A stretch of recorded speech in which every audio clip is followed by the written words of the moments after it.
Assalamualaikum warahmatullahi wabarakatuh. Perkenalkan, nama saya Melia Hujutami dengan nomor induk mahasiswa 1217498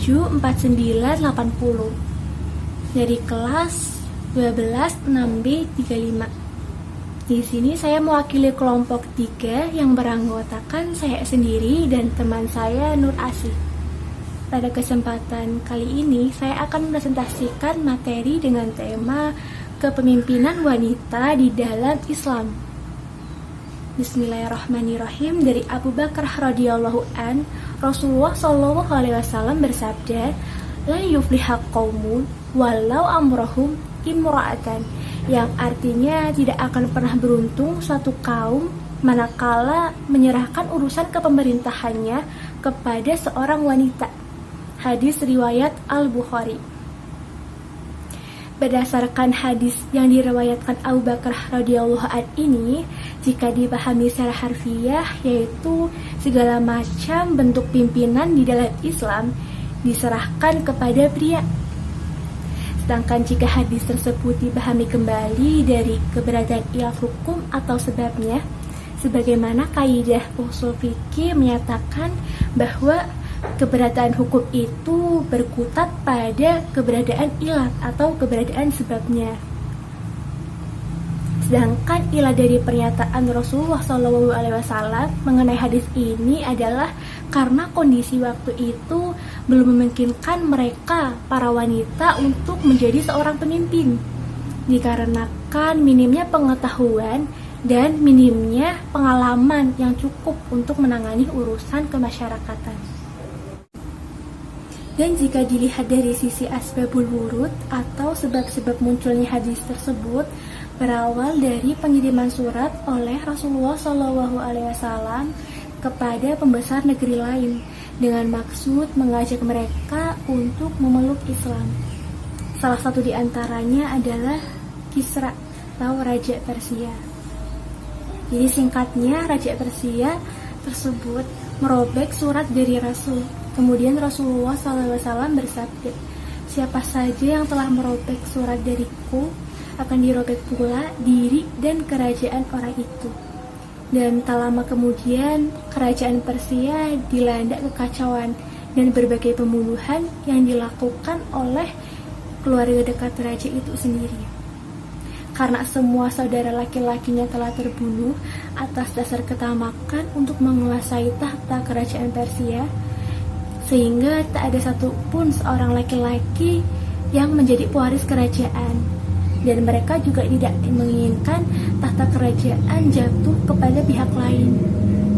Akhirnya mereka harus mengangkat seorang wanita yang bernama Bulan, anak Syairawai atau cucu Kisra, yang notabene tidak memiliki kecakapan untuk menangani urusan kepemerintahan.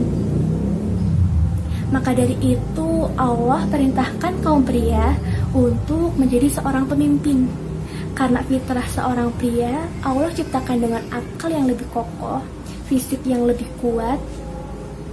Sedangkan Allah ciptakan seorang wanita sebagai makhluk yang lemah lembut, lebih mementingkan perasaannya dan kehalusan dalam bertindak.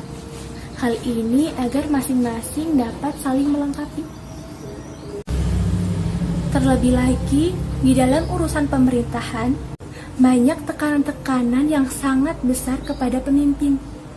Islam memberikan kehormatan kepada pria untuk menanggung semua tekanan-tekanan itu. Sebab pria diciptakan oleh Allah Subhanahu wa Ta'ala lebih di bidang itu.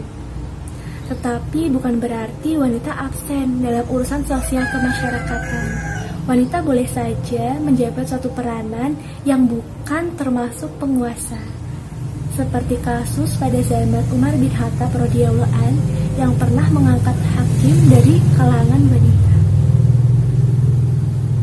Allah Subhanahu wa taala berfirman dalam Quran surat An-Nisa ayat 34 yang berbunyi, "Ar-rijalu qawwamuna 'alan nisa bima fadalallahu ba'duhum 'ala ba' wa bima anfaqu min amwalihim."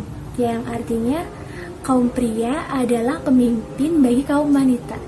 Oleh karena itu, Allah telah melebihkan sebagian atas mereka dengan sebagian lainnya, dan dengan kewajiban nafkah atas mereka dari harta-harta mereka terhadap wanita-wanita.